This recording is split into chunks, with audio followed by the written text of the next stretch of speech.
Hi guys, welcome to Daddy and the Don. Today we're looking at week 15 of the English Premier League. It's a short turnaround due to the midweek fixtures, so unfortunately we won't have the punditry team again this round, but don't worry, they'll be back for week 16 as usual. So me and the Don are a bit tired after getting all the videos up ourselves last time, so we've called upon a little bit of help from a friend, and that friend, what he doesn't know about Premiership football is, well, quite a lot really, because it's Mark Hill. He's a Fulham fan. He's here to help. So let's see how we got on, starting with Graham and West Ham Chelsea. West Ham Chelsea week 15 fixture. I think this has got the makings of a fantastic game. Anything can happen in it, to be fair. Even though Chelsea are currently near the top of the league and one of the best teams in the league, I think this is a booby trap. I think West Ham could beat anyone, especially at home. Still think Chelsea are one player away. I know I'll get criticised for that. Still a great side. And they've gone to away venues this year, like tricky ones like Leicester and Newcastle and Arsenal, and won and played well at that. So for this game, I want to say Chelsea, but I really do see a draw, and I think West Ham might get a couple. I think this is going to be 2-2. Newcastle, Burnley. I think this is actually going to be an entertaining game. Everyone always says when it's bottom of the table it's going to be rubbish, poor games. But Burnley have proven that. They've had a few really good, entertaining games. Brentford at home, Crystal Palace at home, Newcastle against Brentford. So yeah, it's. I think there'll be a few goals in this, and I do think there'll be a winner. I think Burnley have improved, and I think they might have a chance of staying up. They always seem to start poorly, and that Max Cornet's made a difference. Newcastle are Eddie Howe now. I think they'll play better, positive. And I think they'll get a bit of confidence. And I think they'll win this as well. I think Newcastle are going to win this one 3-1. Southampton, Brighton. Southampton, you just never know what you're going to get with them. One week they're great, the other week they're poor. They can beat anyone, they can lose to anyone. They're still hard to beat as well, to be fair. Don't score many goals. And Brighton seem to be fading a bit now, like I thought they would. Mid-table team. Both of them I thought they would be, bottom half of the table this year. Not going to get relegated, but not anything special. And I think that'll show in the game. I think it'll be a boring game, lack of goals. Is there going to be a winner? Yeah, I think there'll be one goal, and I'm going to say it's going to be an away goal. I think Brighton will nick this one 1-0. So Wolves against Liverpool. Looking at Wolves first, they've gone on a good bit of form recently after a shaky start under their new manager. So I think looking up for Wolves going forward. But Liverpool, despite having a little patch before the last international break, they're back in form, firing on all cylinders.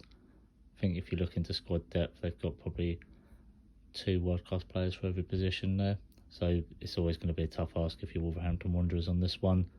And as much as I think they are playing well and they're no mugs, I think Liverpool is just going to continue. It's going to keep rolling on to next week, and they're going to pick up another 3 points. Quite routine win. So I'm going to give them... I don't think it's going to be a thrashing, but I'm going to be slightly conservative and say a 2-0 away win for Liverpool. So Watford versus Manchester City. I think it's quite a simple one here. Watford have been playing very well recently, especially since Ranieri's taken over. Involved in quite a lot of entertaining games. They're scoring quite a lot of goals as well. Obviously the main issue they've got is they're conceding quite a lot of goals, and they're playing against Manchester City. So that's always a recipe for disaster. Again, City are on a good run of form at the moment as well. Haven't got their strongest team available in recent weeks, but they've still been getting the job done with what they have got. So as much as I think Watford will go out there and give it a go, I think it will just be a bit too much of an ask for them to get anything from this game. I can see them scoring, but I'm going to give them a 3-1 defeat there. So 3-1 to Manchester City. So Leeds v Brentford, 2 teams that have been on a bit of a patchy run of form recently, but in the most recent fixtures both managed to get a 1-0 win from the penalty spot. Obviously Brentford did lose to Tottenham in their following game, but I think nevertheless both teams will still be confident at getting the 3 points, and I think both teams probably can do with the 3 points, if that makes sense. So can see all 3 results possible. Wouldn't be surprised either way how this went, but I think this game will be quite edgy, and both teams will be concentrating more on not losing than actually going out there and winning, I think, because points are all important now as we're coming up to the halfway stage of the season. So could be a stalemate, could be one of those games, but I'm going to try and be a bit more positive and say that it'll be a score draw, and I'm going to go with 1-1. Hi guys, this is my prediction for Man United versus Crystal Palace. Obviously no Morley. Michael Carrick filling in. Can't really see there being a buzz around Man United with that.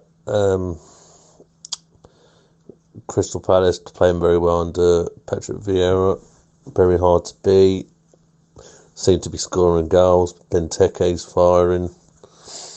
Conor Gallagher's playing very well. England call up, so they're obviously on a bit of a buzz at the moment. My prediction, I'm going to say a 1-1 draw.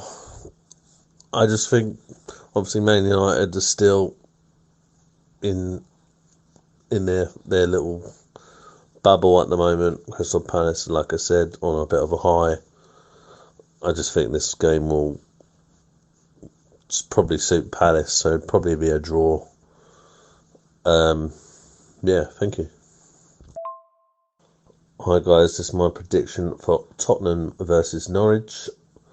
Obviously Tottenham on a bit of a high after appointing Antonio Conte, turned it around against Leeds the other week. Norwich again on a bit of a run, 2 wins in a row. Under Dean Smith, not really the most glamorous appointment, Dean Smith. I don't really rate him personally, but I do expect Tottenham will have enough to beat Norwich, and I'm going for a 3-0 win for Tottenham. Hi guys, this is my prediction also for Aston Villa versus Leicester.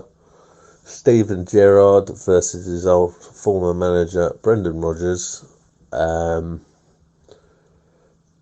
think Aston Villa will probably beat Leicester. I'm going to go for a 2-0 win. I just think with Steven Gerrard coming in, they're obviously on a bit of a high. Confidence is back from Villa. Obviously they beat Brighton the other week, Gerrard's first game.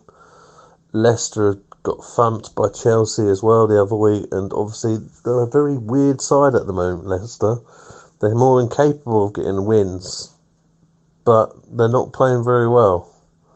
So, and obviously with home advantage, I'm obviously going to say Aston Villa will probably have enough to beat Leicester. So yeah, I'm going to go for a 2-0 Aston Villa win. Hi guys, this is my prediction for Everton versus Arsenal, big underdogs. This one's a tricky one, to be fair. Everton obviously got battered the other week by Man City. No shock there. Arsenal also got battered by Liverpool. Again, probably no shock there. But Arsenal have been playing very well. I mean, even before the touchline brawl with Arteta, they were probably the better team against Liverpool. And I'm going to say again, I think Arsenal might nick this one. I'm probably going to say 2-1 to Arsenal here.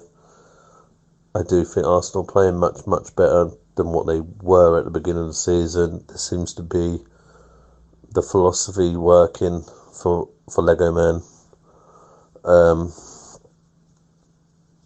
Everton are a bit of a hit and miss side. We've got a few injuries out. Richarlison should be back from a ban, which is probably good news for them, but still no Calvert-Lewin. So I probably expect Arsenal, like I said, to take this one 2-1.